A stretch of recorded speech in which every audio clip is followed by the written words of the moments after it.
Hey, what's going on, good people? Welcome to Man Talk Mondays. What it do, sir? It is good to be here. It's Monday. It's time for us to get into it. Man Talk Mondays. This is an open forum. I got my man, John Yogi Lewis, joining me. I'm the thought engineer. How you doing, man? I'm doing good, man. I'm anxious about this title, about this subject tonight. It's gonna be great, man. It's gonna be great because some kids gonna get whooped after this one. So let's do this real quick. This is Man Talk Mondays. Yeah, it is an open forum. This is men coming from a man perspective. We cover everything from religion to politics to relationships, the whole nine. But like I said, we do it from a man's perspective. The good thing is it's not just for men. It's an open forum. Anybody can join in on the conversation. You can put your comments in on Facebook. When you see it on Facebook, we can actually see you guys. It is an open forum. So coming from a man perspective. So we ask that you guys just join in, drop your comments, drop your questions in. We are paying attention. And so you can be part of the conversation. So we want you to join in with us, all right? So tonight we got a hot one. We got a hot one tonight. Tonight, you ain't my daddy. We're doing a discussion about blended families. And blended families are pretty prevalent right now. Yes, it is. Yes, it is. Pretty prevalent. It's kind of hard to meet somebody, especially marry somebody that doesn't already have a kid or children or a family already. Exactly. It's rare. Mm-hmm. It's rare. But we got an expert we're gonna bring in. So if y'all would put your hands together for Pastor Sam Fenceroy. Pastor Sam in the house. Good evening, fellas. How you doing? I like the way you said that you got we have an expert in the house. Yeah, what that represents is old. Okay, we have an older guy in the house. We've experienced some things. Yeah. So we will appreciate you joining us tonight, being here for Man Talk Monday. So you see the title, you see what we're talking about. We're talking about you ain't my daddy. Yes. So for people who don't know, Pastor Sam is the pastor of Mount Olive Church of Plano, better known as MoCop. And in your years of pastoring, what's the worst blended family issue you dealt with that you can talk about? Wow. When the father of the head of the household supposedly was a man, he was very strict. He was a law kind of a person, and he had made a decision that things were going to be his way, and he never really considered the kids. So he was just pouring his law into the children. You know, the Bible talks about putting new wine in old wineskins. Uh-huh. He was pouring his new wine in those old wineskins, and it wasn't working. So that was the one couple I said, you guys aren't gonna make it. See, that's me. I'm trying to figure out what's wrong with that. That's how it's supposed. You're supposed to come in and say, "Hey, listen, it's a new sheriff in town. I love everybody, but this is how I'm used to doing things, and this is how things are going to be. And if they can't be this way, then we're gonna have some problems." You ever watch Family Feud? Watch it all the time. Bob. You give him the buzzer, huh? Okay.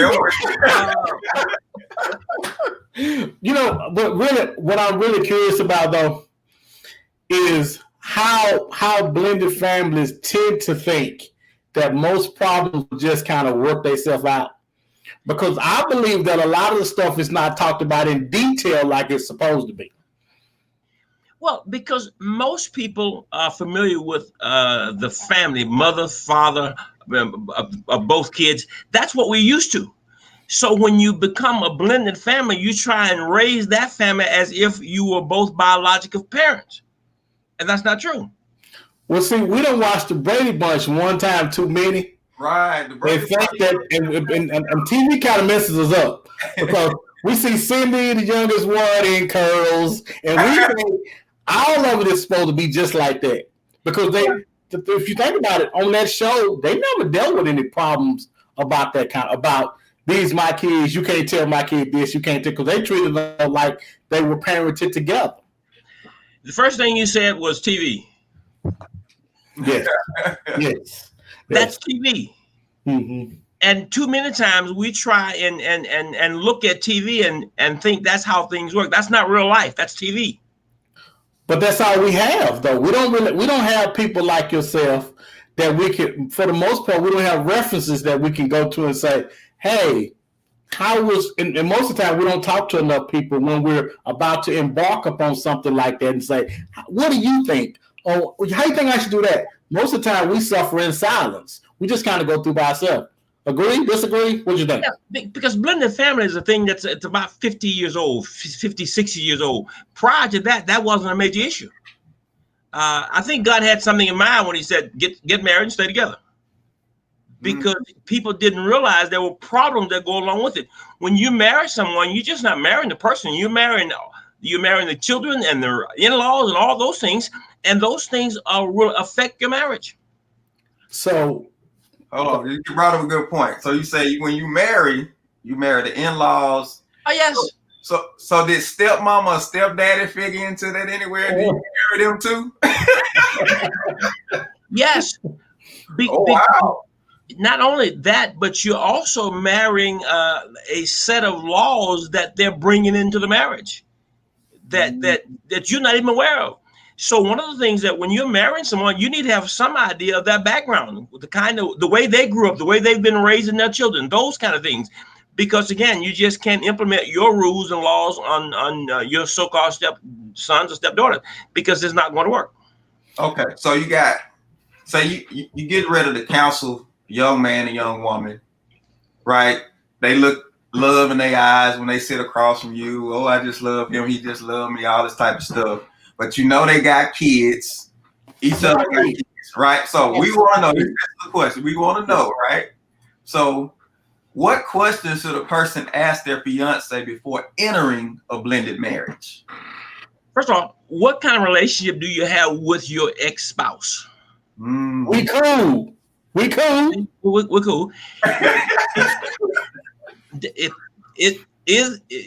Does your ex-spouse expect you guys at some point to get back together?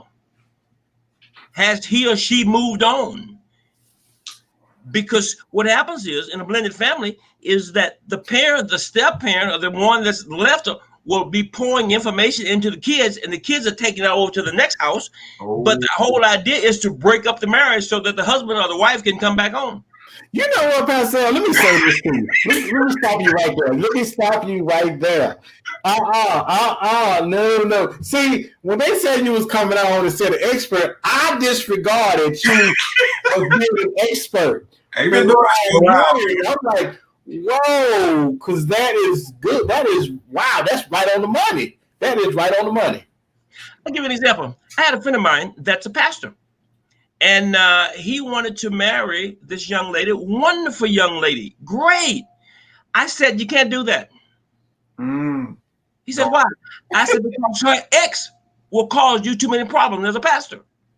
Oh, wow. You might have to touch him up or something, man. And he must have been still coming around, or her relationship with her. I guess I'm more curious to why you told him not to marry her, because if they understand that both of them was moving on with their lives, I don't understand what the issue would be. History. Wow. History. Yeah, because it's evident that it's history there because you got kids. So it's going to be some history. So let me just say this real quick. People, listen, if you got questions, now's the time to get them in. we got an expert on. He's dropping knowledge. So if you want to get your questions in, make sure you drop them in right now. If you're in a situation, then we want you to be able to ask your questions and make your comments. So Selena says, you should ask, does mental illness run in your family?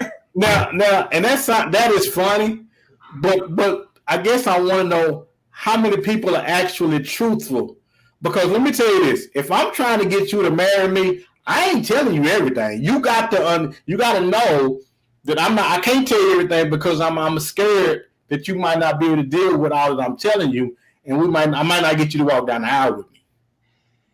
There's a teaching that we've done that talks about these 6 rooms you should visit before you get married. There are some things that you need to cover before you get married. You need to pass the chit chat. You need to get deep. You need to talk about what you believe, what you feel, what you want, what you've experienced, all those kinds of things. And in a marriage, people have experienced lots of things they never talk about, but those things are going to affect your marriage. So you need to talk about them. I think the experience is a huge one because that's what people hold back. You know what? I was thinking the other day, you know how guys love to brag about all the women they've been with?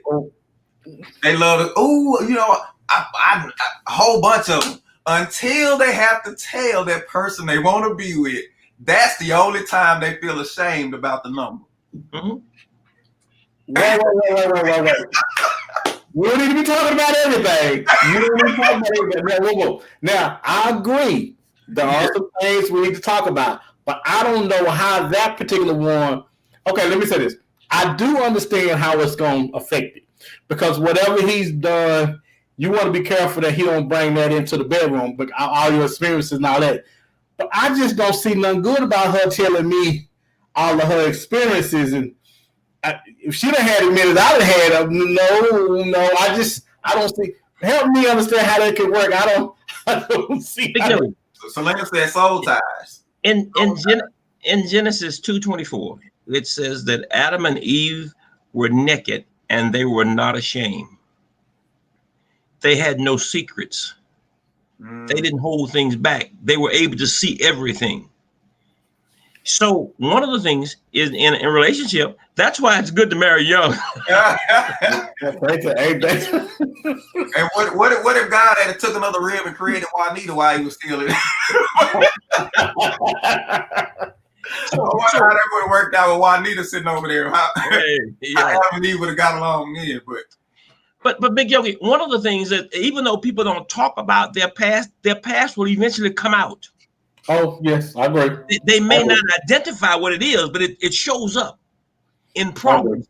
One of the things about knowing a person's past is that once they start acting a certain way, you know why they're acting that way. If I've been to the military and I've had some experience in the military, if I start doing some things that's unusual, then you know those two things are connected.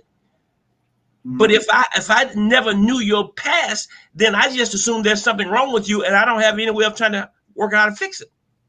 Oh wow, that's and at least I get to decide whether or not I want to be around to help try to fix those. I just want a choice. Don't I deserve a choice? Well, the choice comes before you get in the sack, because usually once people get in the sack, they become these soul ties. And then they don't, even though God shows them certain things, they don't want to listen. They can't listen because they're attached. Wow. Wow. So we talk about blended families.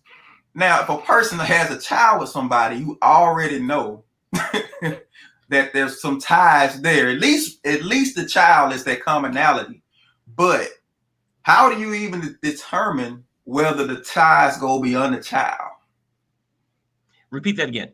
How do you determine if they got too much dealings? What's too much dealings with the baby mama, the baby father? What's too much? Well, the thing is, I think Brother John said it earlier.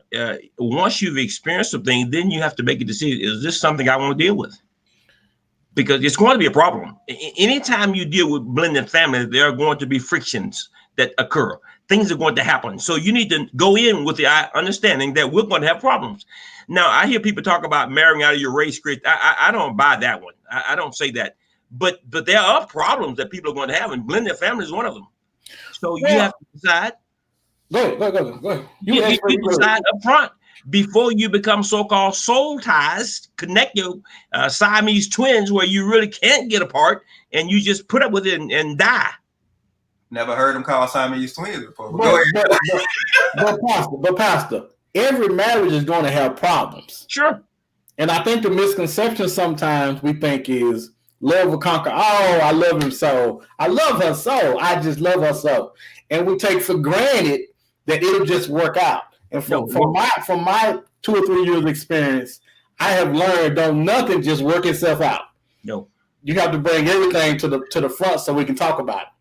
But I have never seen, more times than not, that I've never seen, well, let me say, not never.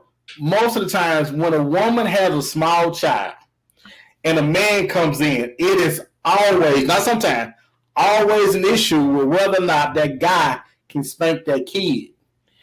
And he shouldn't. He what? That's a process. The spanking should be done by the biological parent. And that's a question I was going to ask. Who should discipline the kids in a blended family? Really, the biological parent should discipline. The other parent should support. And discussion should take place prior to the discipline. So that means whatever takes place, they both already agreed what's going on. Wow. They need to be on one accord. It can't be where the biological parents give the other parent the authority to discipline, and then once it takes place, then they say something like it was unjust, you overdid it, whatever. Well, they want you to do it like they want you to do it. Exactly. When they give you permission, because that's what happens. When they give you permission, they want you to do it like they want you to do it. If you don't do it then generally there's a problem. So what about that woman that got that knucklehead boy and she been waiting on the opportunity to pass him off to this man so that he can deal with it? Bob. He said, got an X on that one. So no. Watch it. What happens is that once he starts discipline, then the severity of it is going to be too much for her. And she's going to say, if he had been your child, you would have given him grace. So that's a problem.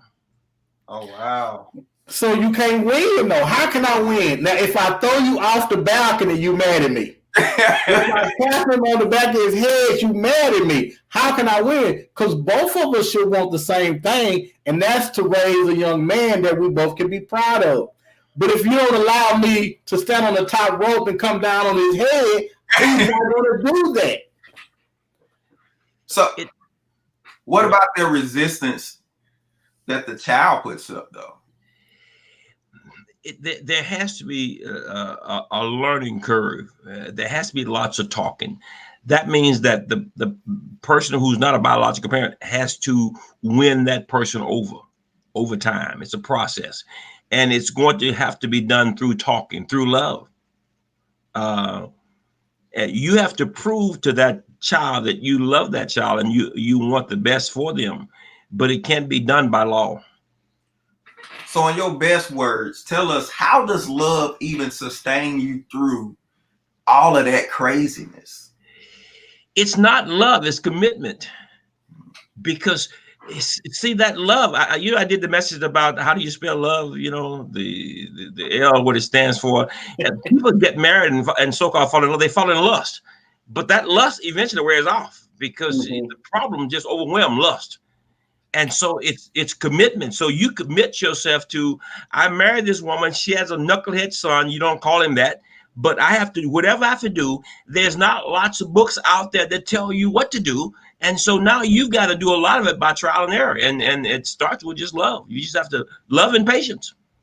All right. So we got point number one for all of y'all with the blended families. The biological parent should deliver the discipline to the child. Not the step parent. The biological parent should deliver the discipline to the child.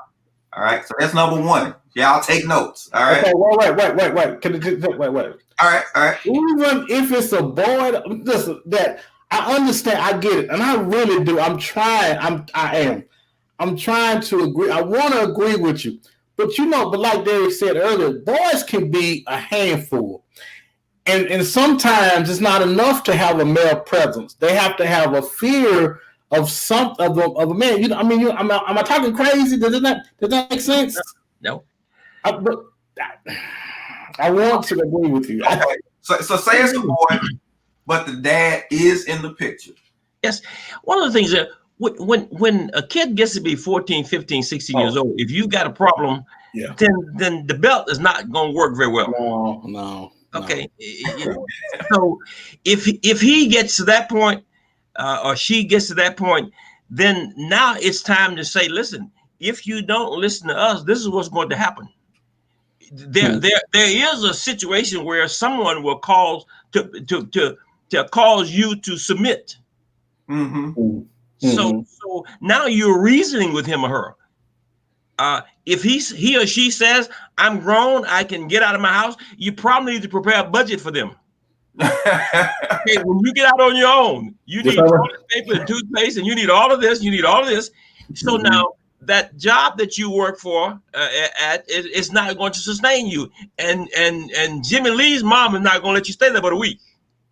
Well, and that's good, Dad. But what if? But most of the time when this happens, like we said earlier, there's a conflict of, well, I don't want my son. My son we can't put my son out, but yet he's acting a fool, and the man is saying, well, he can't be around her, but that's my son, and I love him, and because his dad is not there, hadn't been there, I feel obligated to try to do something to keep my son.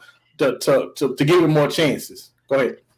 That's one of the conversations you have up front. If you know that child is disrespectful and disobedient, you know what you're getting into, and the biological parent, for the most part, will always be the one that gives more grace.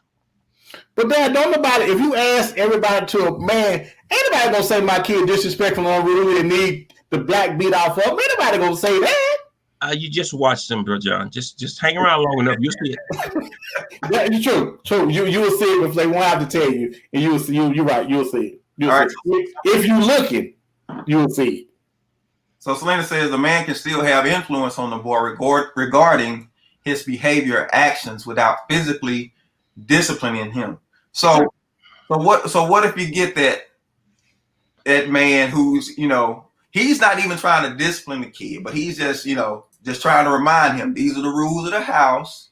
You live in here. We need to remind you of the rules. That he hit him with that. You ain't my daddy. What do you do?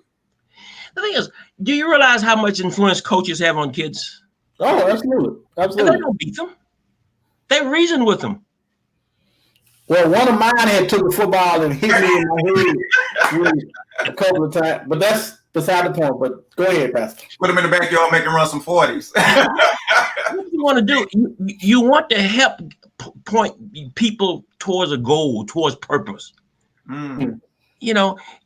Most kids see the good and the bad in people. Point those things out and actually show them a better way to do it. My daughters all tell you, when they acted up, my oldest daughter, she was talking about, I hate school. I took her to the projects. Drove around and said, this is what happens when people who hate school. All right, so we got Sophia Brown. She said, I have a huge blended family. How we make it work is that I support my husband and he supports me. When we disagree, we talk in private. Amen. Exactly. But do they come up with a solution when they disagree in private? Of course. Yeah, I would like to know what's the rule when you know it's done. All right. Again, there has to be rules in a household. Mm-hmm. There has to be a head in a household. That needs to be figured out up front. Oh, wow. Okay. So Latarsha says our kids are grown, so this doesn't apply to us. But what if the biological parent is not in the child's life? Guess we're talking about the outside parent. So what if there is no other person? I'm not clearly understanding that. So let's say it's a young woman. She has a boy. Okay. But the father, she's not married to the father, but the father is not in the picture anymore. So now that child probably has some other issues that has to be dealt with, because people want to be connected with their biological parents. So if he's out of the picture, don't know who he is, there are questions: who am I, and what kind of genes do I have? All those kinds of things have to be dealt with. Oh wow. So how would a step parent even begin to navigate that? Everything evolves around love. Mm-hmm. You've got to love them to a point where they want to obey, or want to get along, or want to work things out. They've got to know that you care, and it can't be done just by rules and laws. But my dad used to always tell me he cared about me, and he was get the strap and say, "It's gonna hurt me more than hurt you, son." Yes, but that was your biological father, right? Yes, it was. Yes, it was. See, when it's a biological parent, the question about whether you love me or not is not a major issue. Huh. But it's gonna be when it's somebody else. Yes, because if I were your biological son, you wouldn't treat me that way. Well, you couldn't say that about your father. Yeah. So say there is a biological child, and that child gets discipline from that biological parent, but the stepchild is kind of dealt with, kind of hands off. So what if they start taking resentment to, you don't deal with me like you deal with your own child, like they're not receiving the love from their parent? It always happens. Yes. Kids say that. Even biological parents will say that. They will say, you were a little rough on him. When Johnny did something last week, you gave him some grace. So now there's bickering between the husband and wife.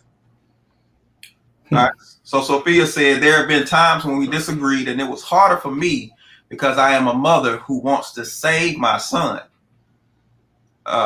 She laughed. Okay. But that meant I had to check myself and allow him to be the man in this family. Sometimes we agree and sometimes we don't. But in all things, we have respect. Now, she brings up an interesting point. This mother instinct of I want to save my son, like save him from suffering in the moment. Mm-hmm. And the man is just being a man to the son. He's not just, he's not being overly abusive or anything, but he's being stern because he says, he needs some discipline. What advice would you give that mother who's sitting back cringing because she really wants to save her son, but in the back of her mind, she say, I kind of need to let men kind of be men and handle it. How would you? I would say that once they talk about it, whether they disagree, but she agreed to listen to her husband, even if she goes back and she actually gives the decree as to what's going to happen, it can't be, but your daddy said this is how it's going to be, because now she's passing the buck. It has to be, we decided that you were wrong and this is the punishment that has to be given out. So you can't pass the buck, so to speak, just to make yourself look good. Okay, so you play the other parent off as the villain while you the savior. Yeah. Okay. Wow. That's pretty good. That's really good at being on the same page, because I think the one of the biggest problems is your daddy said or your mama said she didn't want y'all hanging out, and then it creates animosity toward that other parent. Like because everybody everybody want to play good cop, bad cop, when everybody got to be the same type. There has to be one voice, basically, is what I'm trying to say. Yeah, that's good. That's interesting. You say one voice, but that means not one person, but both people are saying the same thing. Yes, communicating the same thing as one voice. All right, so let's say that there is another parent outside, and now, like you said, the child spends time in both households. So how do you deal with that if the rules are not the same? It's difficult. It's difficult. Well, but you know why it's so difficult is because the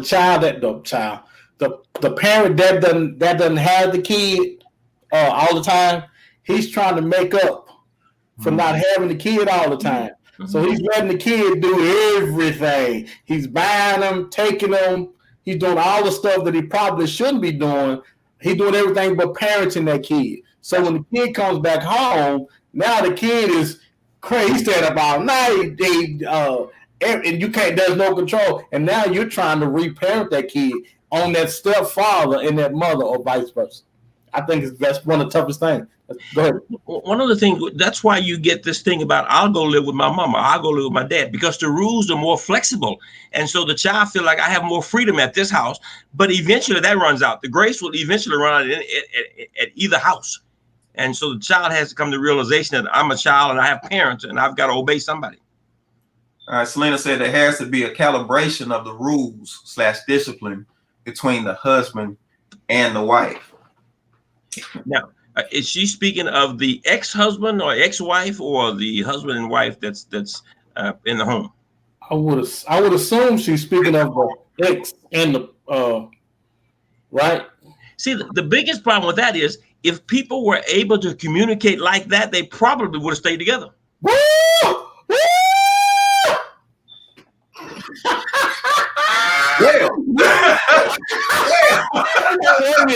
And you notice his face didn't change when he said it. He was like this. And I meant that when I had said that. I meant that. I get an amen from the amen corner. Mic drop. Right. I was just about to say, is it some point where you got to bring that outside parent in and all parents have a discussion about, listen, if we don't do something, we're going to lose him because there's a gap between our homes. You've heard the old saying about, if I'm not happy, I don't want you to be happy. Yeah, absolutely. Absolutely. There are some parents recognize it's a problem, but they continue to create havoc in another person's household. They don't want that household to be happy. Oh, wow. And depending on why they're not together. Sure. And a lot of times we want what we want, and we hadn't really stopped to think about what are we damaging in the process. Well, Ella, your wife is a teacher. She knows that their parents don't care about their kids, the well-being of their kids. Yeah. There are a lot of parents that don't care about the well. They pretend like they do, but they don't. Yeah. Because when you make a decision, I'm not going to make peace with my ex-spouse because of personal reasons, that you don't care about the kids. Yeah, I definitely get that. So let's say it's a young lady. She's getting ready to marry this guy. She loves him. And for all intents and purposes, he's a great guy. He made this one mistake and he got hooked up with this woman who is hell on wheels. And what advice would you tell her on thinking about, is that worth cutting it off, or should she pursue it still? You know, you sometimes you have to calculate the number of years and say, okay, for the next X amount of years, I've got to put up with this ex-spouse, whatever it is. And can I do that? Do I have enough grace to work in this relationship? There's no sense in getting involved in it. You're going to have problems and then bailing out after 2 years, because now all you're doing is adding problems to the child. Oh, wow. You're adding future problems to the child. So, go ahead. No, you got to do. So how does a step parent know whether a child has really accepted them or not? Oh, you know. The stepchild. Oh, you know. You know. The thing is, usually, this is going to sound harsh, but if the child emphasizes being a step something a lot, that's an indication that they've not bought into it. Usually, when a child buys into it, they might say, this is my other mama, or this is my stepmother, but then they follow with something kind, to imply that I'm bought in, I'm in. But if it's done in a negative way, that's just my stepmother. then that's a problem. Well, that's my stepfather. Yeah. What about if the parent calls the kid? Well, them mine. That's my step. That's my That's not good. Yeah, I was just gonna say, what does that do to the child when they're? Yeah, that's not good. Yeah, because now you're saying there's a difference. These are mine, and that's his. That's a problem. Wow. And see, I don't know if people really take the time to think. Listen, regular marriage counseling without all this is it's something. I mean, it's something to deal with in and of itself. I can just imagine all of the extra stuff. Do you switch for what your normal is what 6 weeks? Do you switch to 12 weeks for blended families to give you time to deal with this? No, I just let them know that these are problem areas. You're going to have a problem with the spouse. You're going to have a problem with your in-laws, because what in-laws and spouses, ex-spouses does, they have their set of rules. And so your in-laws will want you to govern your household based on the way they would govern the household. And it's different. You can't use basic family rules to govern a blended family. It won't work. And the not on, like you said not only are you marrying into that person, but you're marrying their family, because Sure. the family has to buy into the no step, but we love all of them the same as well. When you go to grandmama's house or auntie's house, they have to be, these are my nieces and nephews, and not that's his boy over there, that one. And we all got to be, everybody got to be on the same page, because that causes problems as well. Because I hate to say this, it's hard to love them the same. Wow. You telling the truth? You telling the truth, though? You ain't lying. You ain't lying. You see the straight face? Because you're telling the truth. You're telling the truth right now. Yes, he is. Yeah. So Amber Dixon said blended families are difficult, period. Yes. Yes. You know. And so because there's a whole bunch of different scenarios. All right. So you got two people get married. You got the stepchild. Say that the guy has a child, and now the man and wife have a child together. How do you carefully navigate now this other child? Because this woman now feels, hey, this is my child. Yep. But how does that discussion need to happen with that man? And the child also feels isolated. Because now that one child belongs to the family, and I'm sort of an outsider. So now you have to spend more time actually spending time to let that outside child know that he or she's loved and she's a part of the family. One thing I have, this may or may not be indirect, but we adopted some boys, and we've had the boys, I think, almost right around 10 years now. And I have to make a conscious effort to treat them the same as I would my daughter, my biological daughter. You do. Because it don't come by. Human nature won't allow me, just willy-nilly thinking, won't allow me to treat them all the same. I have to make a conscious effort to do it, because if I don't, I'm going to treat them differently. And you also have to make a conscious effort to show favor to them, so they don't think that you love them less than you love your biological. Yes, you're right. So do you sit the biological child down and say, okay, let's have this discussion about, the situation. I'm asking because what if that happens? My dad did. When I was a kid, there was a young cousin of mine that came to live with us. And my dad treated him special. I mean, really special. And I somewhat got upset. And so I mentioned it to him. And my dad sat me down and said, look, son, I love you. You belong to me. This kid is out there by himself. He needs someone to show him they love him. That's why I spend more time with him, trying to help him. And I was probably 10 years old, so 10, 11, I don't know. Wow. Now you just brought a new dynamic into blended families, because I never thought about it like that.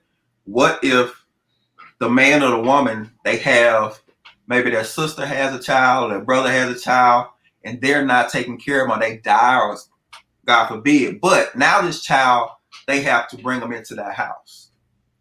Yes. Same issue. Same issue. Now, instead of worrying about the child coming in to split you up, now you got to allow the child to come in, and you've got to show love to prove that you've accepted him or her as a member of the family, and everybody else has to be on board. Oh wow! Do you think families communicate enough to even? No. What advice would you give somebody, a family, about communicating? Is it something that has to be done on a regular basis, or is it special moments? How would you deal with that? I would suggest that any person who's about to get married and put themselves in a blended family situation, they need to do research. They need to spend some time saying, what are some things that we're going to face, and how do we handle these kinds of things? Because if you don't take the time to investigate and learn some things, then you're going to be walking every day blindly and trial and error. There are some things that does not have to be trial and error. Wow. I have 5 more minutes. And all right, so Becky Fenceroy say you really can love your stepchildren like your own, and vice versa. They are bonus children. The step parent must not be resentful or insecure. Okay. Now, see what Big Yogi said earlier is you have to make a conscious effort to do it. Mm-hmm. See, one of the things about it, when you fall in love with Jesus, that'll solve a lot of problems. A lot of people don't love Jesus enough. That's a problem, because when you love Jesus, that helps you love people, period. And so it cuts out some of the stuff that you would be carrying. We know that favoritism is not right, period. Whether it be biological kids or not, it's just not right. It creates problems. Wow. Yeah. And see, I don't know if people really, just in the climate that we have today, I don't think people put that much consideration into what they're going into, especially if you got a person who's been single for a long time, and now they just want that connection with another, somebody, another man, another woman, and so they just bring this person in, and they're so blinded by their own desires that they don't take into consideration what's really happening altogether. One of the problems, a man, he gets married to a woman who has no kids, and so now these are your kids. He dumped them on her, and he goes off and do his thing. That doesn't work. Or as a Big Yogi said earlier, a woman who has kids and she marries a guy and she said, okay, now I've got a savior. Yeah, here are these kids. That doesn't work. See? So there has to be much talking about this whole thing before and in the midst of it. So would you advise people who have kids to wait until the child gets grown before they pursue other people? No, I wouldn't say that. Everybody has to buy into the marriage. You notice a lot of times when people get married, they'll have the kids play a part of the ceremony. Mm-hmm. And they blend sand together. Everybody has to buy into it. If you go into a blended marriage and the kids don't like you, don't want the parents marrying you, then you got a problem. You got a major problem. Well, I know you said you had 5 minutes. We want to make sure we get your final thoughts before you just exit on us. So we want to communicate to the people about blended families. Just the whole night. You got the floor. Okay. The last thing I would say is that you can't start a blended family based on law.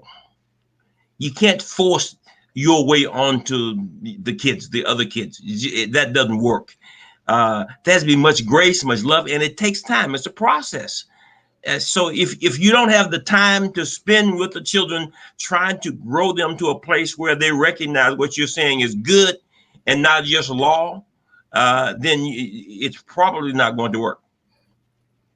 And again, the lady said it earlier, the discipline, I say the discipline needs to be done by the biological parent, but they need to be on one accord, and they should never argue about those kinds of things before the kids. They need to go before the children with a unified front, that they're on one accord. Wow. Well, there you have it, ladies and gentlemen. Y'all heard him. Did y'all hear him? Did y'all hear him and say it? Pastor Sam, out of the Church of Plano. We appreciate your wisdom, your advice. I'm pretty sure some people got some good information tonight. And we thank you for joining us. We appreciate you taking our invitation. Thank you guys for inviting me. God bless you. All right, God bless you too, Pastor. Wow. Man, oh man. Woo! Boy, that was heavy. Man, oh my goodness. And to think of, because you just inviting, you basically, if you said, you know, I'm going to get with somebody who has kids, you basically saying, I am accepting all of this. But see, we don't. But when we go into, we're not saying I'm gonna accept all this. What we're doing is we're looking at that woman or that man and say, "Woo! I want all of this. So. Can I get all this with a pepper and some fries? I want all this." but when they bring baggage with them, we have to be willing to go through and unpack the baggage with them, because ultimately, man, we have to figure out whether or not this is something that we can deal with. Yeah. And dude, and it's no disrespect to the man or the woman, but our relationships is you dealing with somebody, being in a relationship with somebody who can deal with your issues and vice versa. Right. And so if that's the point that we're making, if that's what we're agreeing on, then you have to be honest with me and I have to be honest with you, and we have to unpack those things in front of each other. Right. Because I think you're doing your spouse a disservice by not really getting into the nitty gritty of. Hey, listen, it's just been me and my boys all our lives, and I'm kind of partial to them. I'm working on it, but I'm kind of partial with them. So that's some of the things you gotta walk through with me to help me with, because I understand how I am as a mother or a father with my boys. Right. Now you coming in. And now, you know, me and my boys do this together. We do that together. We hadn't had a woman in our house, so you know it's going to be difficult. I mean, I just think we do each other a disservice by it, or we don't talk enough about it. Right. And then we're in the marriage, and all hell is breaking loose now. He did something, you want to snatch him up, and she feeling some kind of way. Right. And if you with somebody and you admire this strength that they have. He's a strong man. She's a strong woman. I love this strength. Typically, strength is not always natural. It's something that you develop through things you've been through. So you probably need to ask them how they got this strong. So you can examine the things that they've been through to see if some things came along with that. Well, most of the time when we see something in someone that we love, it makes us want to choke them out the same way. If you see a woman who raising boys or kids and she's independent and she's doing her thing, well, that's gonna make you want to choke her out once you marry to her, because you marrying that independent woman who's gonna be running the house like you not in it. Right. Until y'all have a discussion about it and say, hey, I'm here too. I'm here. Yeah. And that takes talking, and it's going. And you know, it's one of the common things we talk about on here. We often talk about uncomfortable conversations. Yeah. Well, just let me say, marriage is full of them. Right. And blended marriages have even more, because you have to admit that you have been wrong doing something. Hey, I might have overcompensated with my kids because of this. Because most of the time, parents, I remember when me and my wife got married, and things were really tough for us for years. And once we got up off of that, the first thing we did was start buying our kids everything, because we were trying to make up for the tough times that we had and had put them through. Yeah. When the truth of the matter is, they grew through those tough times just like we did. Right.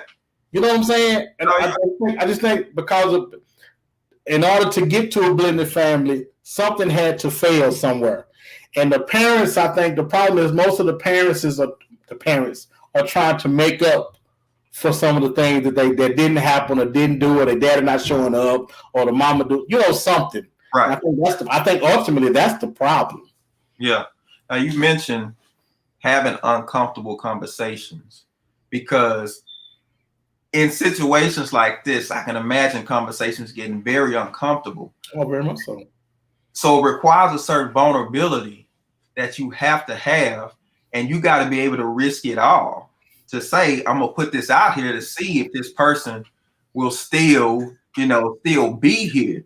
Because shame in a situation like that, shame is a fear of disconnection. And if you're afraid this person is going to disconnect from you and leave you, then you hold back the information that's going to eventually come out that would force them not to resent you later. So it's best to go and get it out up front.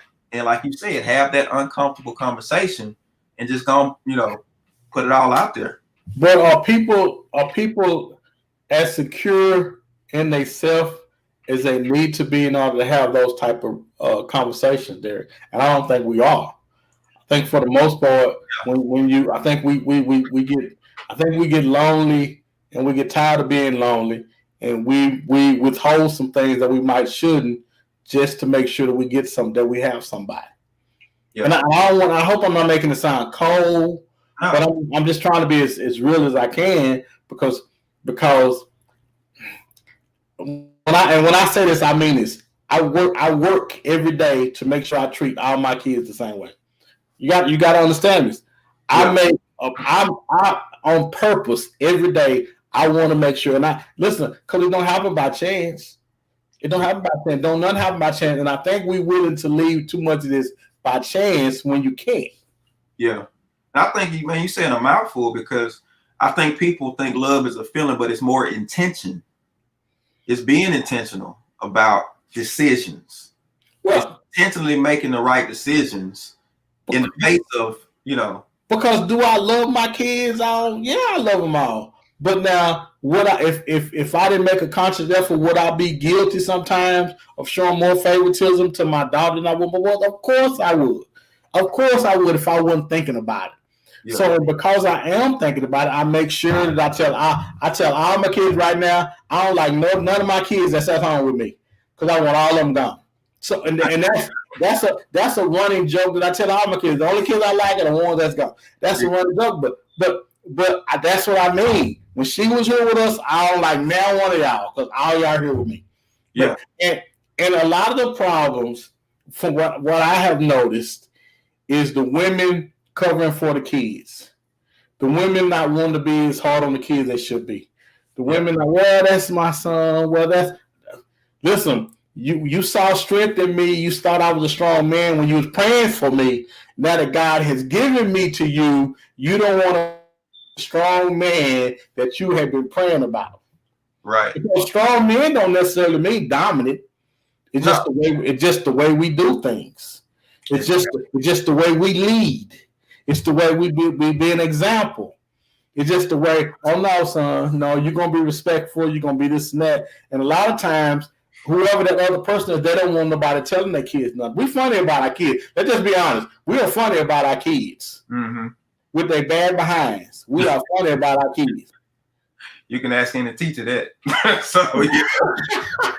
Well, funny. I think that kids do no wrong. Kids stay in the classroom. I can watch relatives of mine with their kids, and you can tell that we don't think our kids do. We know our kids are bad, but they are kids. Mm-hmm. You know what I'm saying? It does a difference. So I can only imagine if somebody else comes into the relationship. No. You got a 24/7 person sitting there with you telling you, hey, you need to do something about it. Exactly. Little Johnny, you need to do something. Exactly. Yes, exactly. Because Johnny trying to drive the car, and he ain't in 6th grade yet. I'm just saying, can you do something with Johnny? Right. But Pastor dropped some great nuggets, man. And like I said, the biggest thing I heard, man, is that communication piece. It's huge, man. And I don't think we're taught to communicate. People think communication is just not something that just naturally happens. You have to be taught how to communicate. Mm-hmm. And the next big thing he said is we gotta love. We gotta love through some of these things, man. We gotta be patient, and we gotta love through it. And if we love with the kind of love that Christ have, and then we have love for Jesus, that kind of goes into the rest of the thing. But the problem, like he said, don't love Christ like we're supposed to. Yeah, yeah. And I don't think people really catch, the type of love we're talking about, that unconditional love that everybody talks about. It's supposed to govern everything else. So if you have that erotic type love we call eros, agape is still supposed to govern that. So your feelings, your emotional feelings, your lust for this person doesn't get over, it doesn't override your good senses, because you have real love, unconditional love that's guiding you through the whole process. Because you need that. Otherwise, man, you're going to end up in a bad situation. I've seen people make decisions just based off, I'm tired of being by myself, I'm lonely. And then once they bring that situation into the house, all hell breaks loose, and you can't just get rid of it. Do you think people would take relationships more serious if they understood what it was doing to the kids by them not staying together? Oh yeah. I think. See, I don't think they would. You don't think so? Because most of us are products of relationships like that. Well, yeah. And here we are. And yet here we are. You're absolutely right. No. So if you got young people who are, just say they're dating, they haven't started a family yet, they don't have any kids, I think older people who know have a responsibility to sit them down and talk to them and just get them to understand, listen, your decision carry way more weight than just one night or just one moment, because, man, you don't understand what you're inviting. I know a young man, he has a child with a young lady, and they decided not to be together but just co-parent. But now I asked him, I say, so what do you do when you get another woman into your life? So how are you going to deal with that? Because now your baby mama still going to have input because you got a child. And, he was like, man, I hadn't really thought about that. Brother, you got to start thinking now, because that's a reality you getting ready to walk into. Mm-hmm. And I think if you have a vision, if you have something that you're working towards, I think things start to come into view a little bit better about how I need to handle the different relationships too. We don't use enough foresight when we get some of that stuff, man. You got to kind of look out and what happens 5 years down the road, what happens 10 years down the road, what happens when that son or daughter is 16 and 17, as the step parent, as the parent in the house, and the one that's not in the house. We don't have foresight. We don't ever use our foresight to see what it's going to do to the kid. Because actually, when there is a divorce, now I think we sacrifice the kids in it. Yeah. Now, as much as we can, no. Yeah, that's exactly what you do. Because that's who paid for it. Right. And they think, well, I'm supposed to sacrifice my happiness. Absolutely. Be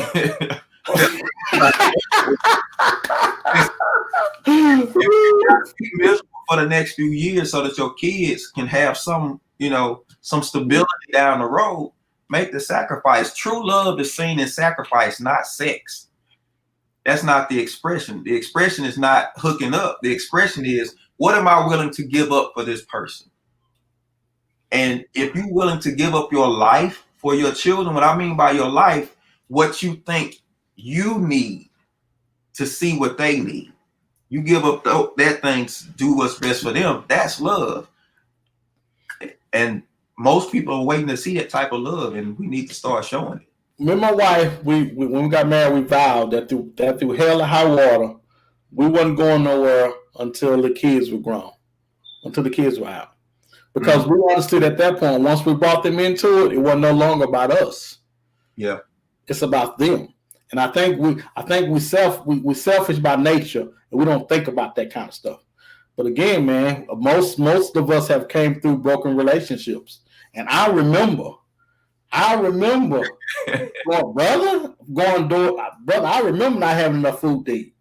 Yeah. I remember sleeping at different people's houses, and all the stuff my mom went through because she got 3 boys and trying to date. I remember all of that.